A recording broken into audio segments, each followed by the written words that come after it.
time for an interactive CD-ROM experience. Ahoy mateys, hope everyone's day is going well so far. I have Julian away for the weekend and nothing better to do, so I am starting a new game for the channel, which I've actually been hearing a lot about for a long time.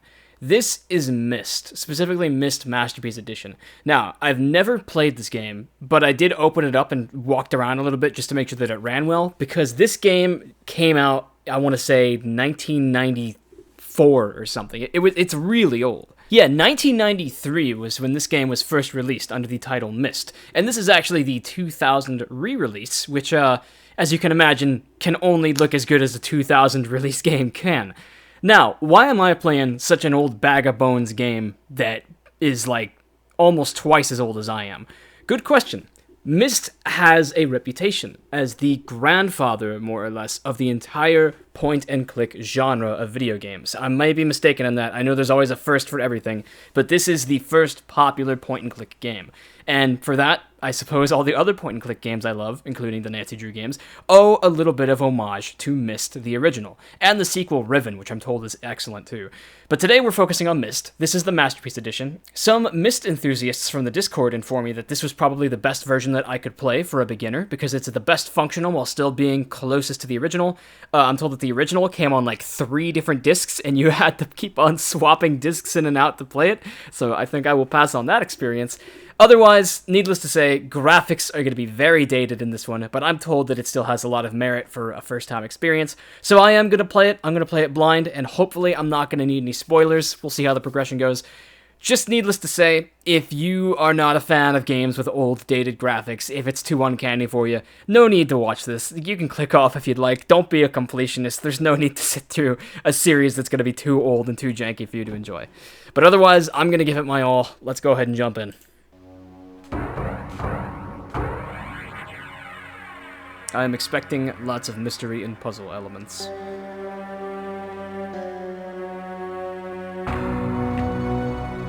I realized the moment I fell into the fissure that the book would not be destroyed as I had planned. It continued falling into that starry expanse of which I had only a fleeting glimpse. I've tried to speculate where it might have landed. I must admit, however, such conjecture is futile. Still, questions about whose hands might one day hold my Myst book are unsettling to me. I know my apprehensions might never be allayed, and so I close, realizing that perhaps the ending has not yet been written. Dude talks like he's an H.P. Lovecraft protagonist. Okay, so we're in the blacker space, and there is a book that just fell through a fissure. The book is titled Myst. That's a reference to the name of the game.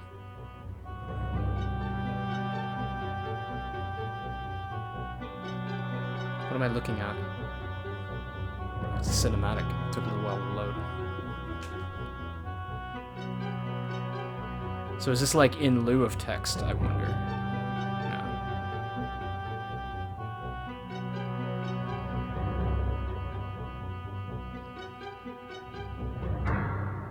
Is this gonna be like Magic Treehouse, where we just enter the story as soon as we open the book? Hell yeah, it's like Magic Treehouse. Let's go.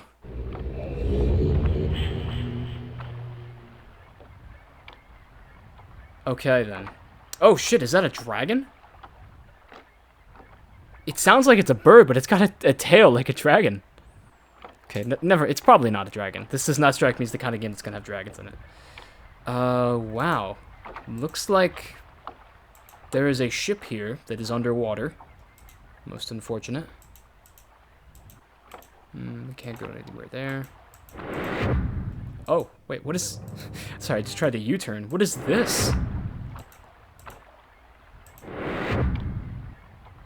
There is just a hole in the ground here with a magic cauldron in it.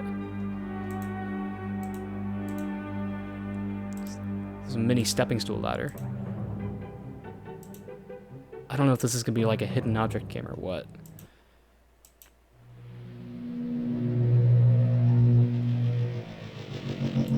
Yo, what is this? Can I click these buttons? No. And click that button. And then it just turns back into a swirling cauldron of mist. Oh, I get it. That's why they named it that. Alright, what's this?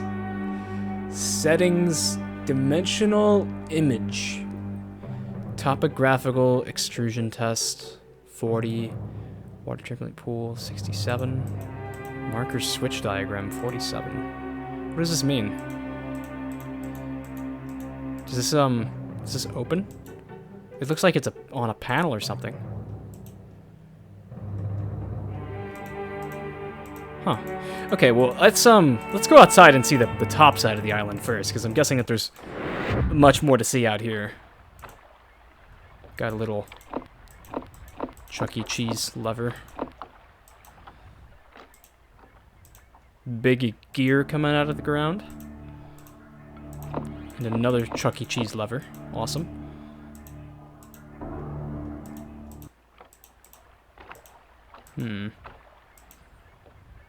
Was that a note? Catherine, I have left for you a message of utmost importance in our forechamber beside the dock. Oh, that would be the place I was just in. Enter the number of marker switches on this island into the imager to retrieve the message. Yours, Atris. At least I think this is Atris. It's a bit of a funky signature. Marker switches. That's the lever things, isn't it? I'm guessing. So there's 1 and 2. And I'm supposed to figure out how many more are on the island. Like right now. Enter the number of marker switches into the imager to retrieve the message. Okay. Seems simple enough. There's a third switch. We're really getting a cold open here. Oh my god. Is this a dentist's office?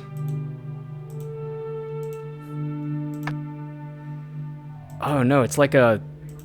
What do you call it? A lunarium? There's just a bunch of stars on the ceiling that they get like projected on. Yo, what? How does this work? You pick like a specific date, time of day?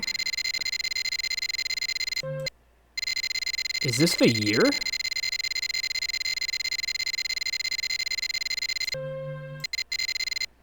Oh my god. Okay, so that's like some sort of celestial imager. I'm not going to mess with that now, because I'm guessing there aren't any marker switches in there. And that is one thing at a time. I need to take this game one thing at a time. Here is a weird mausoleum of some kind.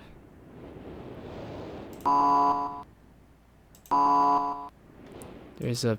Is that painting? That is a painting of the door. What the hell is that about? Okay, doesn't matter. There are no marker switches in that room. One thing at a time. Here we have a spaceship and a 4th marker switch. I think that's the 4th one. I guess I should probably hit all the switches too. I'll hit the other ones on the way back because I want to go this way first. Wait. Okay, that was enough. That was a 5th marker switch. But what is this? Oh, this is a model of the ship, isn't it? You can see the crow's nest. Curious.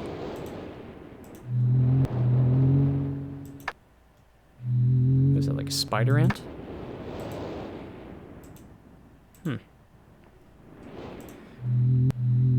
I think we have 5 switches now. Maybe 4, and I just suck at counting. That's the one I think I already hit. Yeah. Oh, birds. So there is wildlife on this island. Very cool. Underground cave, question mark? Oh, it's unlocked too. What the hell is this? It's like a turbine room. Looks like the engine room of a ship. But, this is not a ship, this is an island. Power to spaceship, that's what it is. And there's 10 generator switches. Weird. Any more? Yep, Chuck E. Cheese switch. I think that's 6 now. And it's a neat little log cabin. Can I...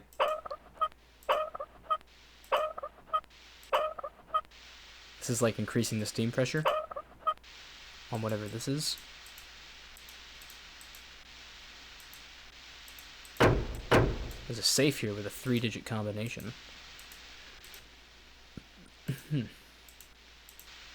Well, we'll turn that off before the whole place explodes. There it goes. Okay.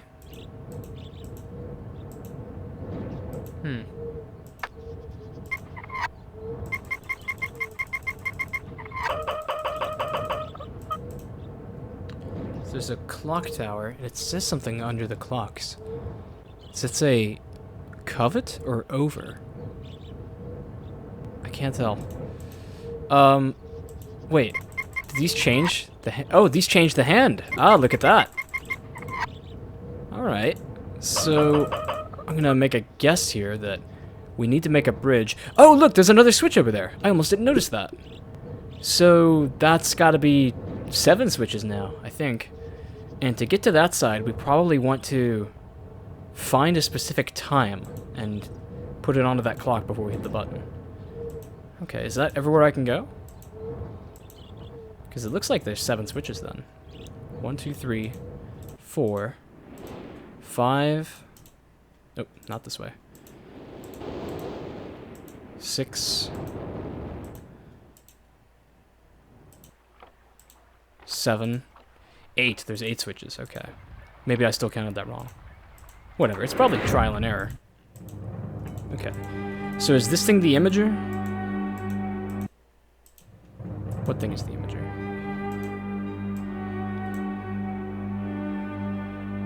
I don't know. Oh! Okay, look at that. There was a little button on the other side that I could open up. Okay, so it starts on 67 for some reason.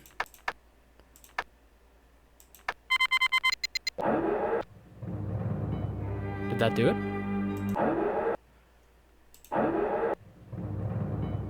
Maybe I'm supposed to look at the thing now.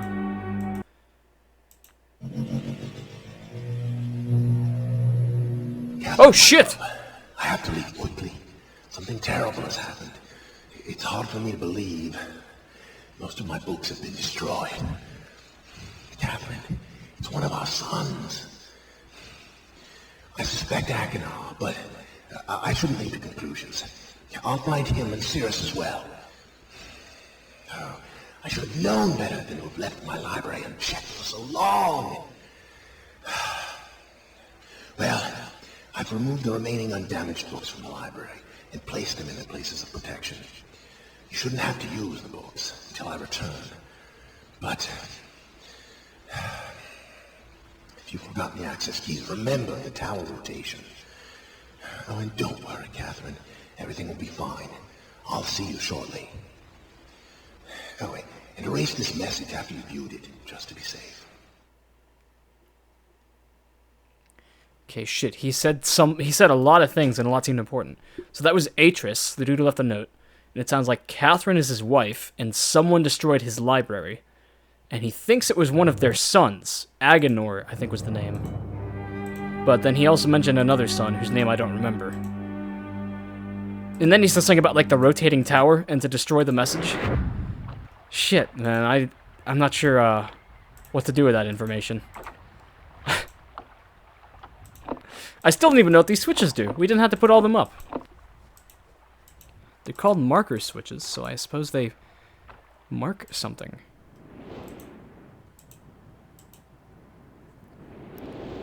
Okay, he did mention a tower. Is it this thing? Is this the rotating tower?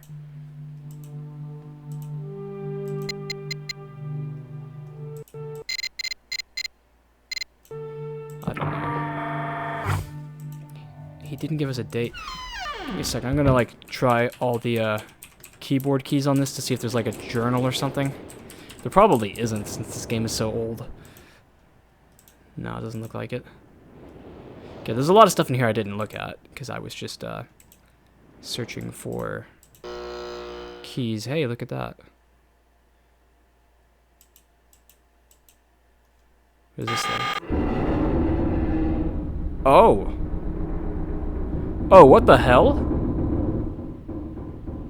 Okay, well, we found our rotating tower. What did that...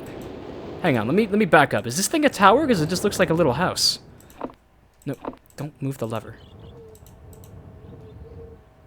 I guess that's the tower over there. But this sure seems to be rotating it. Where's that map? There's this thing up here, too. What's this? It's another book with a TV in it.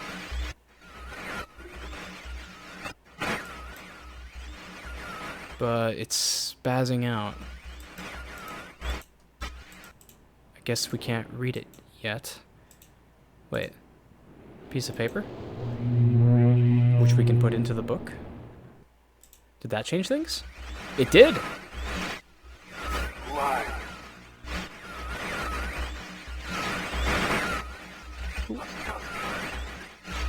Bring me a red. Did he just say, bring me your resume? I can't see. I can't see you. Need a red red to us. Pretty sure he did not ask for my resume. They could bring me.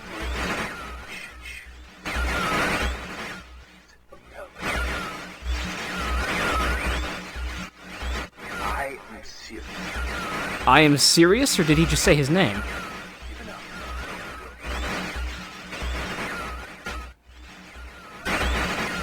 Maybe his name is Sirius. There is one thing I know. Rescue.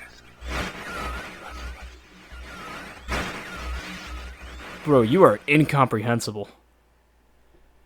I'm honestly not sure a single thing he just said, but putting a page in that book made him appear. Okay, back to this tower rotation thing.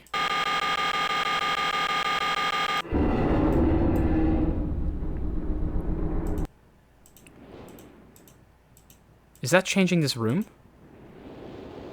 Wait, was this fireplace here before? Wait, what? I think I backed up. It's kind of hard to tell with this navigation. Oh no, this must be Atris's library of largely destroyed books. Shit, how many of these are there? Looks like most of them are broken, but some of them aren't. I'm gonna try and read some of this because I feel like this is the kind of game where I have to read everything.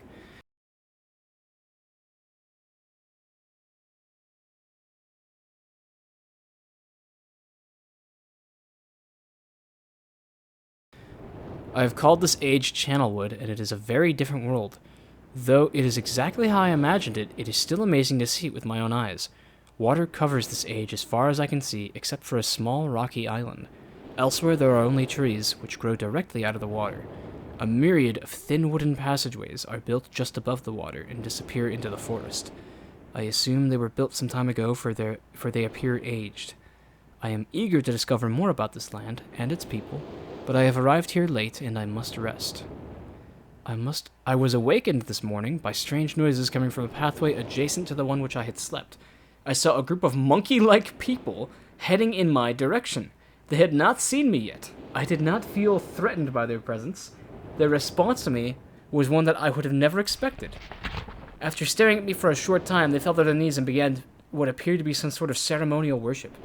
I tried to speak to them, but they did not understand my language. Instead, they indicated through enthusiastic hand motions that I was to follow them. As we walked, I began to notice the waters below us were changing colors. Slowly, subtly, they would change from deep blue to muddy orange, then from muddy orange to beautifully clear. I was so intrigued by the water, I had hardly noticed that we arrived at a ladder. Climbing the ladder led us to their village, which is about 10 meters above the water, and can only be reached by rope ladders that stretch from the lower paths to the village level approximately halfway up the grand trees. It is very interesting watching these people carry out their daily tasks. Even after watching them for hours, I did not understand exactly what they were doing. At sunset, they motioned for me to follow them. I followed the creatures to the doorway of an enormous hut. Strangely, once inside, I found that the hut appeared even larger than it had from the outside. The walls were garnished with bright metals, and in the center of the hut sat the leader of these people. None of this makes any sense so far, but I guess I'll keep reading until it does. At least he appeared to be their leader, for he sat a meter off the floor in a thick throne.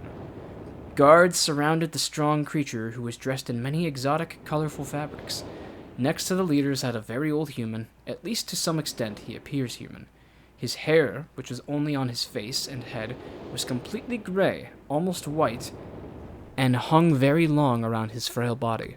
His thin head hung limply by an almost grotesque neck that could not hold its head up to look at me. But what a surprise! This creature could speak my language. Shortly thereafter, I was given a bed with some hand motions that looked to be telling me to go to sleep. How much of this is there? Oh my god. Okay, well at the end there's some important looking stuff, so let me continue reading this. I'm probably going to have a timestamp down if you want to skip ahead and I'll summarize what happened. I look forward to learning more. As I suspected, the ancient creature is a human, but he is old beyond his own reckoning and seems almost insane. However, the tree dwellers almost revere him as a god. They are treating me now in the same fashion, which makes me feel very uncomfortable.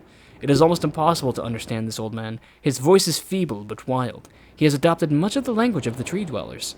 He himself told me he had not spoken our own tongue in ages. He attempted to explain to me the history of this place. The following is my best translation of what he has told me. Alright, here we go. Myst lore. Many years ago, the humans and tree dwellers lived together in this place, which was then a vast island. They interacted very little, the humans dwelt on the ground, and the tree dwellers lived high above the humans. Occasionally, the island was disturbed by mysterious rumblings, which happened randomly, some sort of tectonic or volcanic action, I suspect.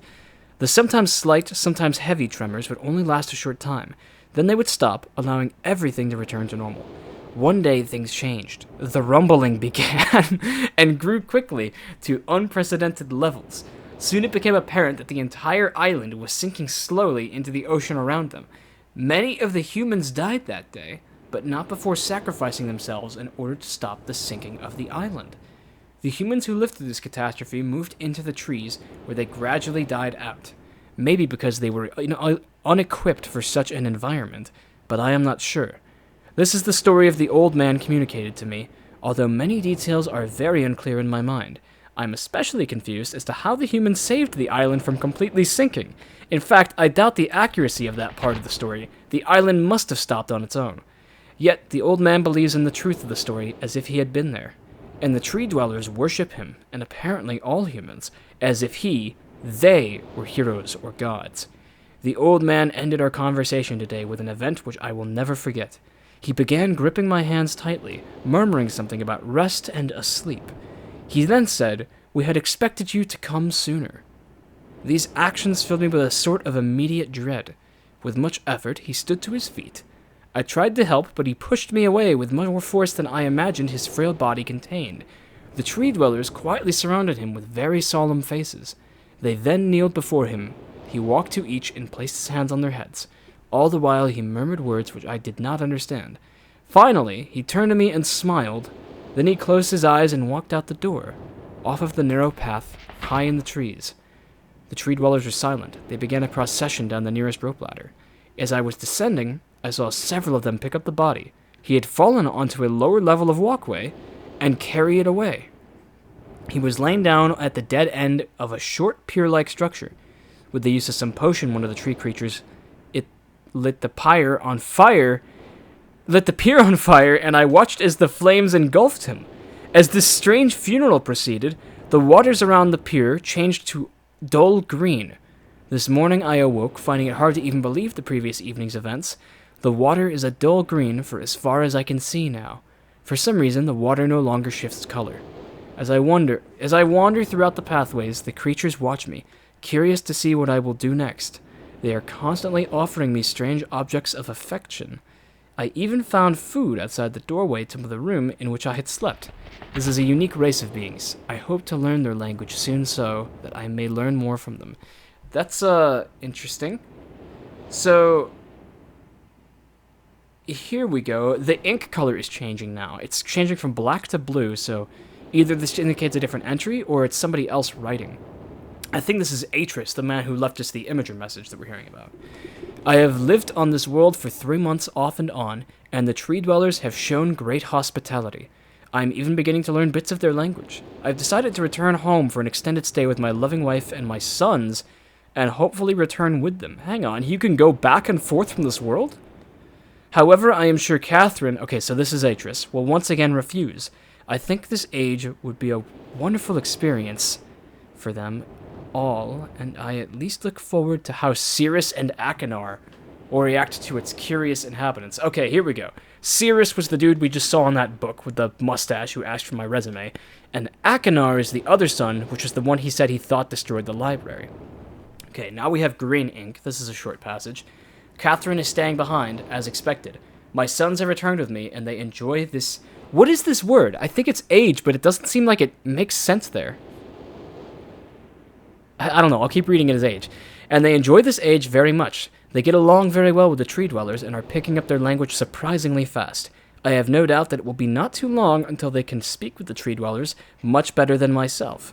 I am leaving tomorrow to check on Osmoian age. What are these words? What are these different ages?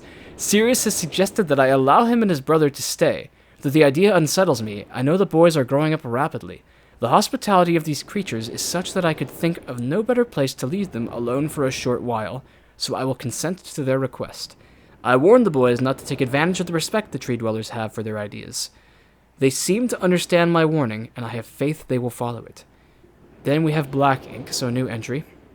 Much to my dismay, upon arriving in the Everdunes, I learned that Pran and her people are continuing to be menaced by cryptic. What is going on? Is this guy like a space pirate?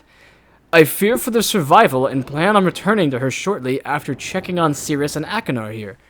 Parentheses, see Everdunes journal for more information. I'm sure I will. After watching Cirrus and Achenar, I see they are handling things very well, and I think I can put to rest any fears about them leaving in Channelwood again. Any fears about leaving them in Channelwood again. Okay, here we have ink jumping all over the place, and for a little longer time. Blue ink now, very short. The tree dwellers seem slightly distressed that I am leaving them, but are happy that Cirrus and Achenar are staying behind again. Red ink entry. I have been gone for over 3 days and have been to many different places. I had to tell Cirrus and Achenar about Pran's death today. Fucking Pran died. I don't even know who that is. And they were visibly shaken, although they only remembered her from their childhood. Catherine has suggested that it would be wise for Cirrus and Achenar to leave Channelwood for a while, and I have to agree. They will be returning with me when I leave again. Blue ink entry. I have told my sons that they will be returning with me in 2 days. They spent the entire night telling me of an adventure they experienced in my absence, and it was rather remarkable. It seems they constructed a boat with the creatures and traveled some ways out into the surrounding waters. I enjoy hearing them talk excitedly of their adventures, and am reminded of my own adventures as a child. I finally understand why the tree dwellers have been giving me their many inks and insisting I write with them.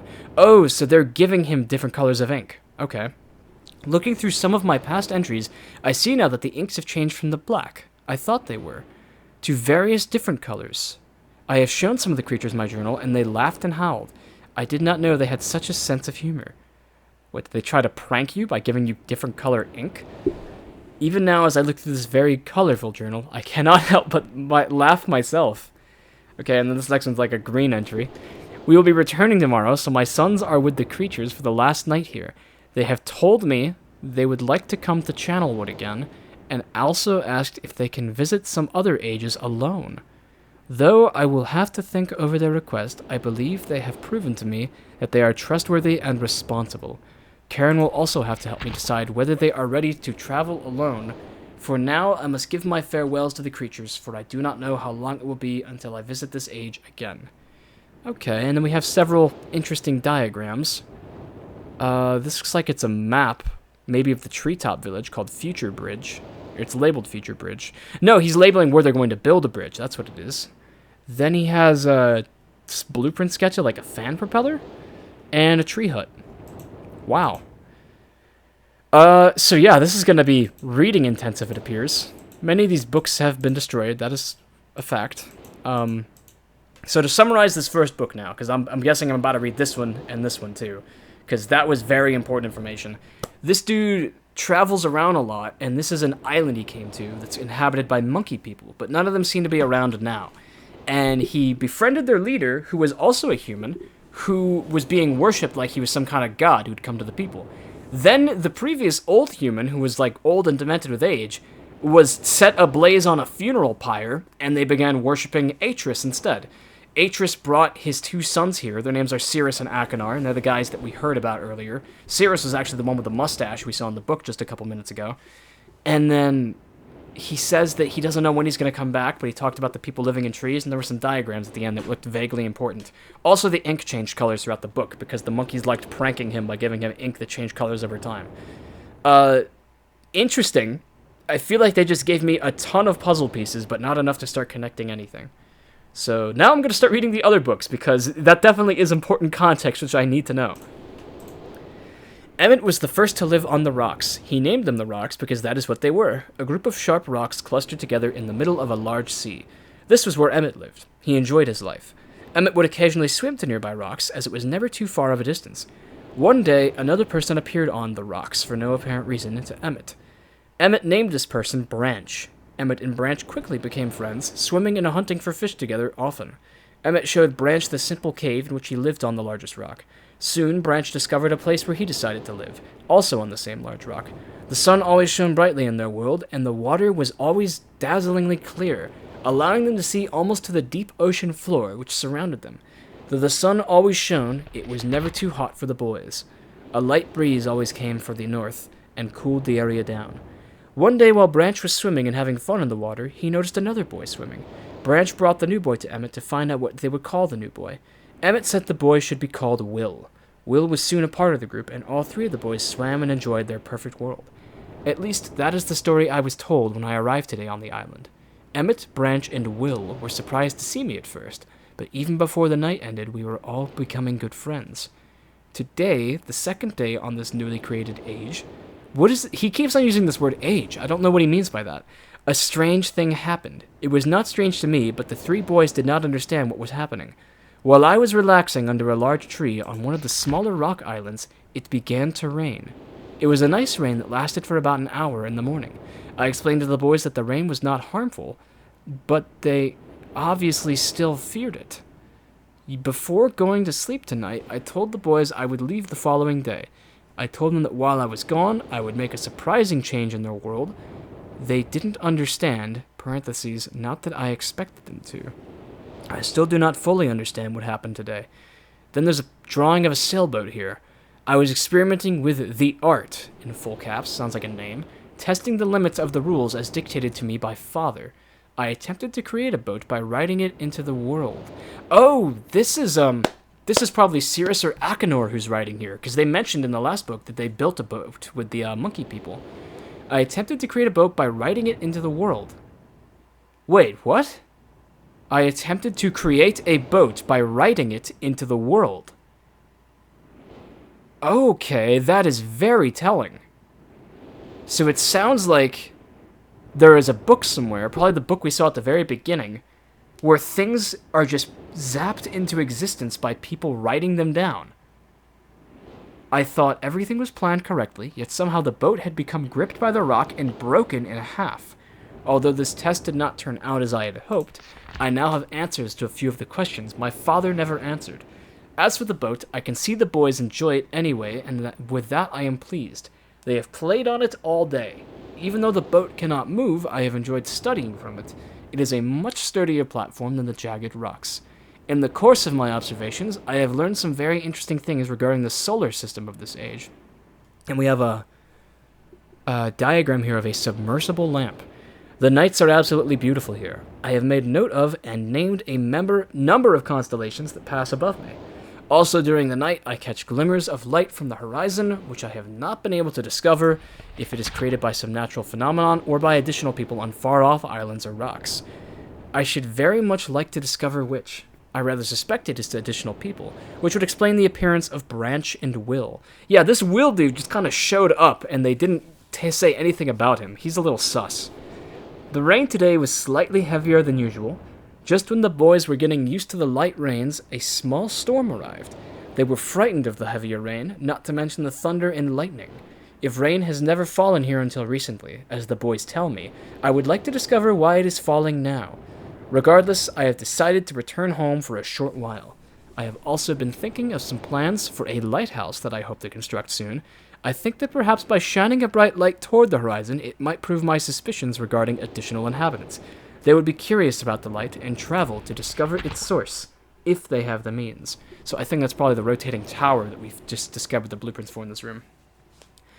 I return with many tools that I will need for construction of the lighthouse. I have decided that once the lighthouse is completed, I will leave for some time and let the world's own imagination have control. We have worked 3 weeks on the lighthouse now, and are making great progress. The rock that we are building on seems to not be as secure as I would like. I have had to alter my plans slightly, but those alterations pose no real problem. Then he has a schematic here of the light. The boys are quite strong and have been helping me immensely. I estimate construction will be done within 2 days.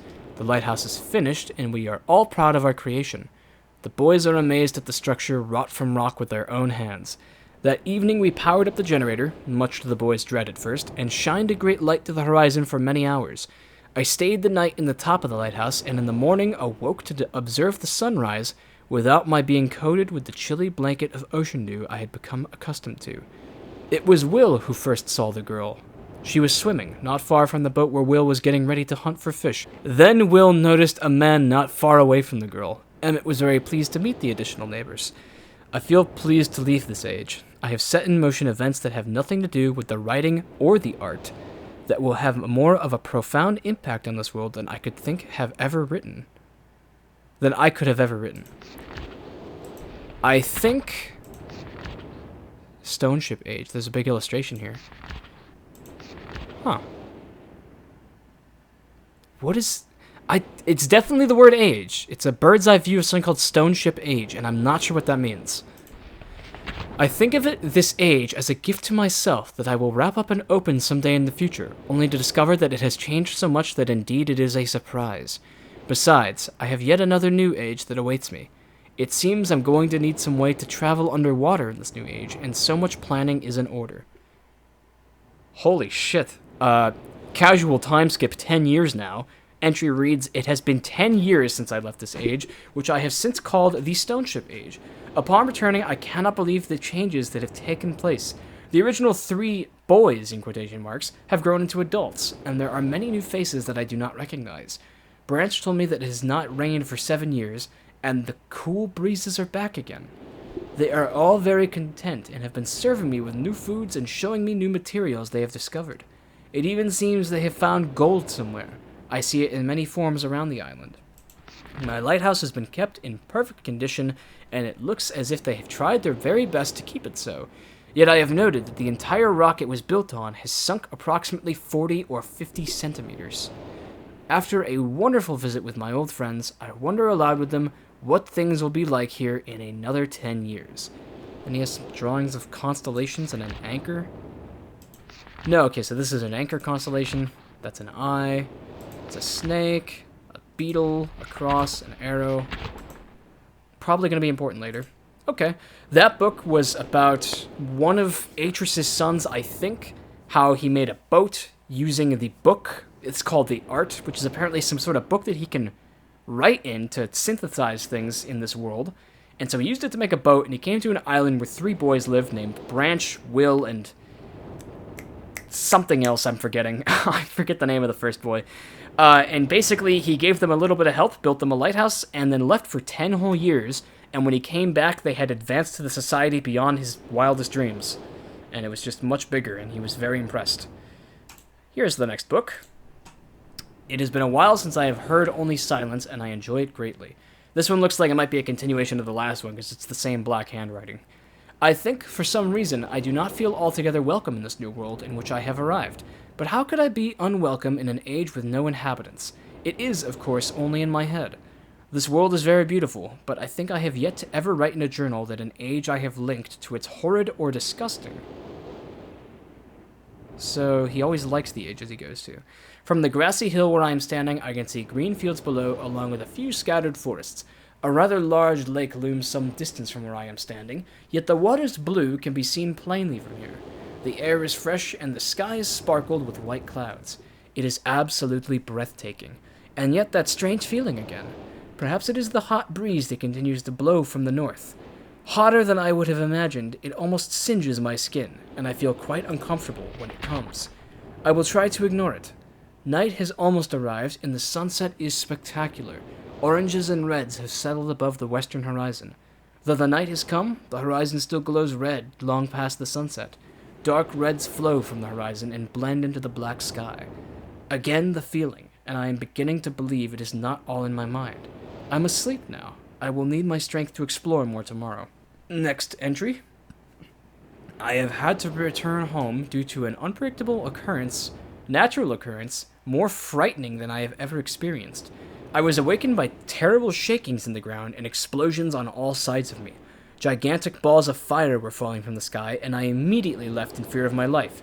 I must remember to bring a Myst linking book, there we go, capital M-Y-S-T, Myst linking book with me when I return, in case the one left there has been destroyed or damaged. Alright. I have returned to a different world than the one I left only 3 months ago. It has been transformed into a barren desert land, with only gigantic craters scattered across the land to provide variety. Strangely enough, the small grassy hill where I spent my first night remains exactly the way I found it. Apparently the falling meteorites did not hit this area, leaving an oasis in the midst of this horrible desolation. The hot wind, I remember, has turned into a rather pleasant breeze, which is at least one improvement. I fear it is the only improvement. The magnificent lake I saw on my first visit is now completely dried up. However, another lake now exists and appears to be quite a bit larger.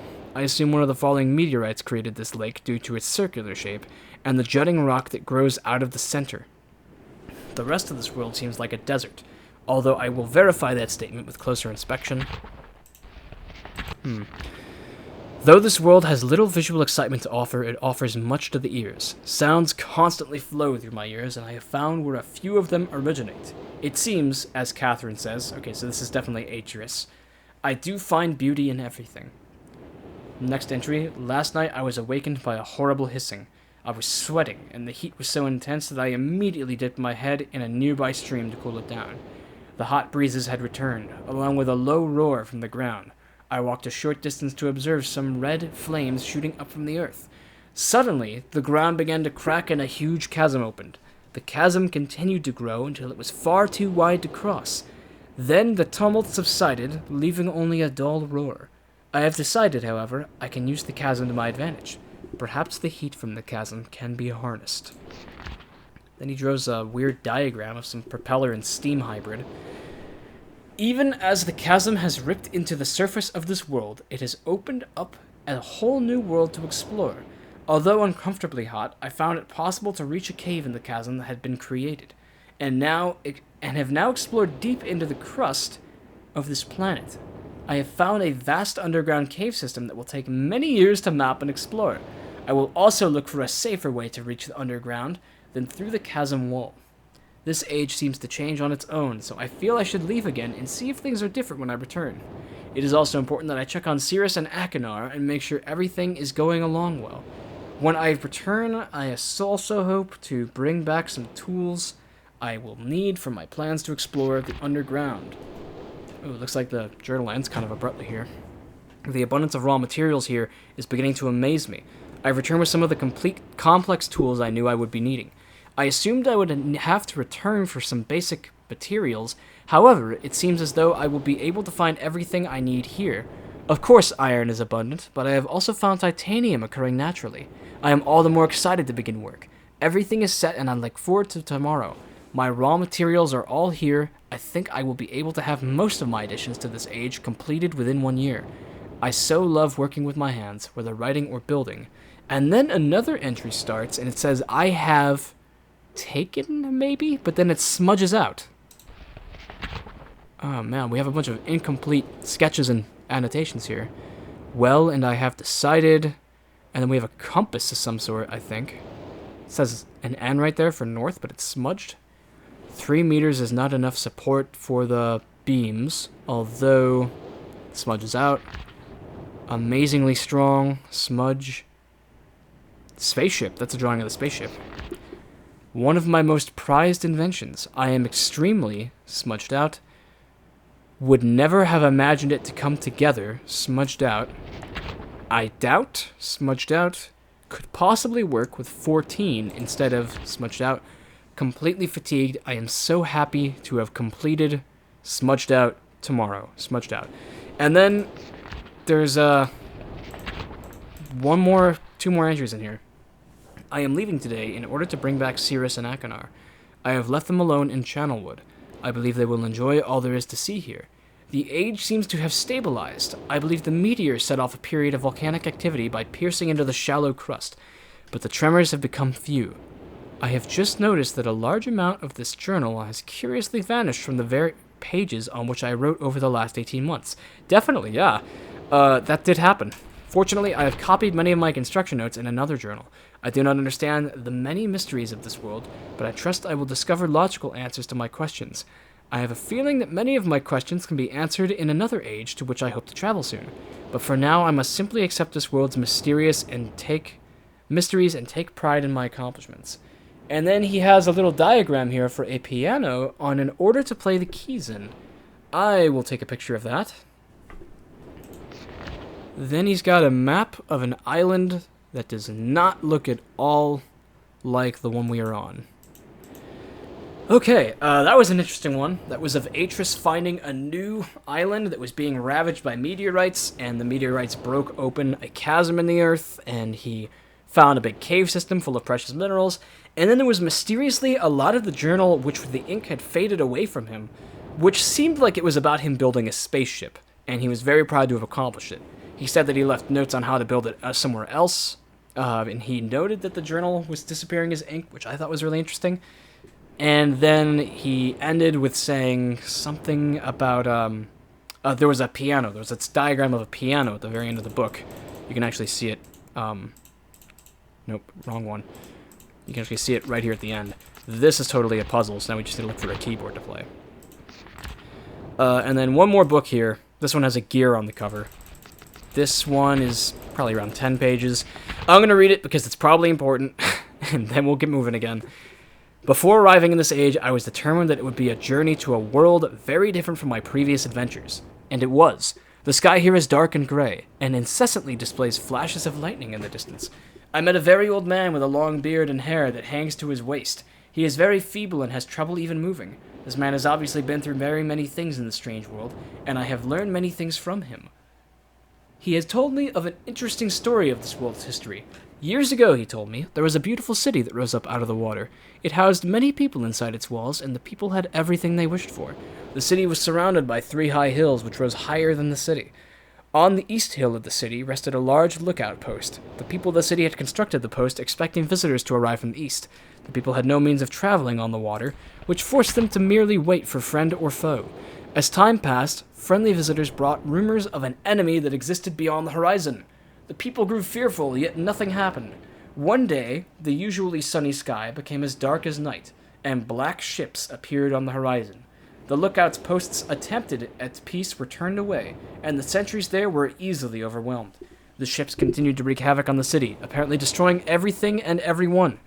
After the foundations of the city were destroyed, the city sunk deep into the ocean, and only the lookout post remained. The black ships sailed away. The man continued to say that 8 people had hidden and managed to survive through the attack. In the 9 years since the attack, 2 of the survivors had died. He also said that it was rumored that 10 years from the attack, the enemy would return to finish the destruction they had started so long ago. I have decided, since hearing the man's story, it would be admirable to save this civilization, and to stop this enemy's plan of destruction. I am excited about the adventure that awaits me, and had an idea that sparked in my mind to provide the needed defenses for these people. I met the remaining survivors today, and have begun work on plan for protection. Okay, and then he's got all these drawings here about stuff. After a short absence, I have returned to this age with my 2 sons. They have, as of yet, traveled rarely with me, and they are understandably excited to be here. They have grown considerably since Everdunes, and it is already obvious to me that they will be a great help this time, instead of the nuisance they have been in the past. All 3 of us, along with our 4 the healthier survivors, began construction today. We are building upon the old city's ruins, which will provide a perfect foundation for our fortress. My sons have been spending much of their spare time on the South Island, where most of my materials are stored. I am very pleased with their intelligence, and their creativity is refreshing to see as they work on some small projects of their own. Looks like we have a staircase that comes up out of the earth here. Interesting. It has been over 4 months now, and construction is going well. My sons love the world, except for its gray sky. They detest the gray sky, and tell me many times they wish the sky here were like the blue sky in Myst. Well, that's where we are, then. The old man I first talked to tells me that the enemy is due in 4 months. I feel we will be ready when the time comes. The man reminds me of Emmett in many ways, and I often wonder how Emmett and his people are doing. It has been 6 months of work, and we have finally finished the fortress. It rests between the 3 hills, which are now only islands due to a rising water level that the people experienced after the attack. Inside the fortress, I have designed a most intriguing device. It makes use of a technology called holography. I began experimenting with on my visits to Aspermere. It will be working in a couple of days after I compensate for some small miscalculations. This holographic device will enable the survivors to learn to use the fortress. Next entry, the enemy is due to come soon. I trust the fortress will provide... Here's an interesting schematic. Will provide sufficient protection for all of us. The black ships have come. Their attack was substantial. Their weapons have been stopped, and it appears they have turned away in defeat. I could not help but smile as I watched the boats leave. And then he left an insignia of the black ships here. Looks like a moon and a cross on a black flag. Last night, we had a small celebration, and the old survivors danced their dances of old. My sons did not understand why the sky had not turned back to its original blue. The old man told them that the storms would never end until the enemy was destroyed. I assured my sons that a blue sky was not worth the risk of death, and they seemed to hear me. I have had a healthy adventure and have begun work on a new book. Once again, I must leave a familiar age in search of a new universe. I have begun. But first, I will have an extended time with Catherine, whom I miss very much. I must also return to the people of the tide. I believe in my travels. I have found a substance that will ease the pain of their bone ailments that they have long endured. I hope to return to the mechanical age one day and find the population growing and my fortress still strong. Though the sky may always be black, I am confident the people here feel a heavier darkness has been lifted from their shoulders. End. Okay, he's talking about stuff that we didn't even read in the other books now. Are there more books that I missed here? He just told a story about finding an island where everyone got massacred by a group of pirates who rode up in black sails. Oh shit, what is this? What is this? These are these puzzles? Why are there so many of them? Oh my god. What am I looking at? Okay, that last ship was about him finding an island that was being attacked by, like, a bunch of, like, pirate people. It doesn't end. There's 300 of these. And I don't even know what they are. Okay, I need to step away from this bookshelf. I've been in front of that for, like, 20 minutes now. God. Okay, so we didn't even get a clear objective what to do. We just found some weird lore about the past. Hello. This book wasn't here before. Can I put this page into it? I wonder what will happen. Serious? Huh. Are you? That looks like it's Atris. Maybe Akinor. See you.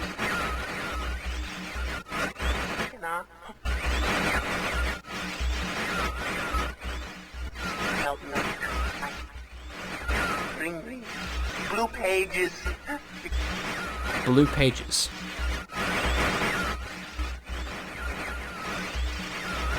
Never. Just...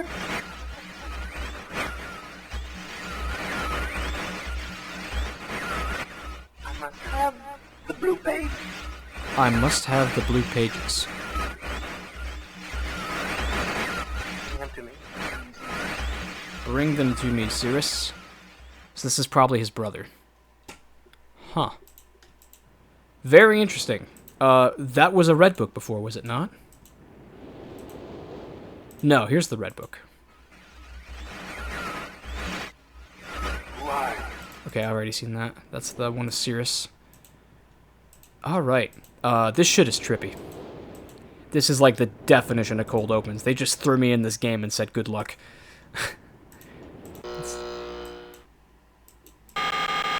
Let's see if I can rotate the tower so they would, like, theoretically face this way.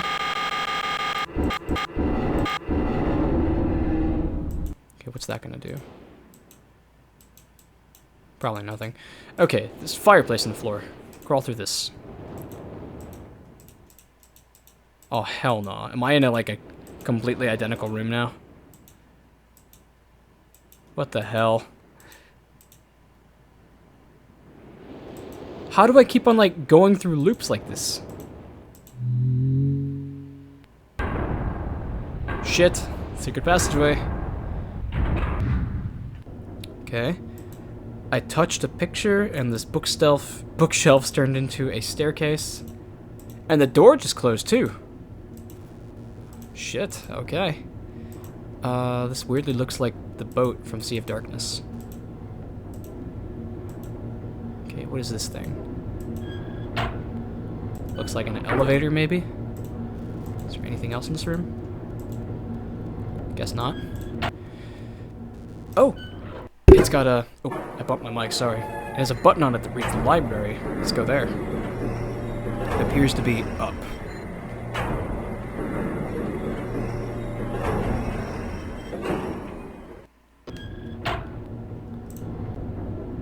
Okay. There's a ladder. There's a symbol of a book. And a symbol of a key behind a separate ladder. What's up atop each ladder?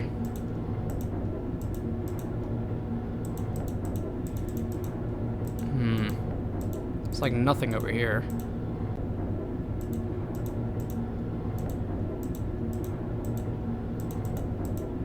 This is not a library. What the hell is this?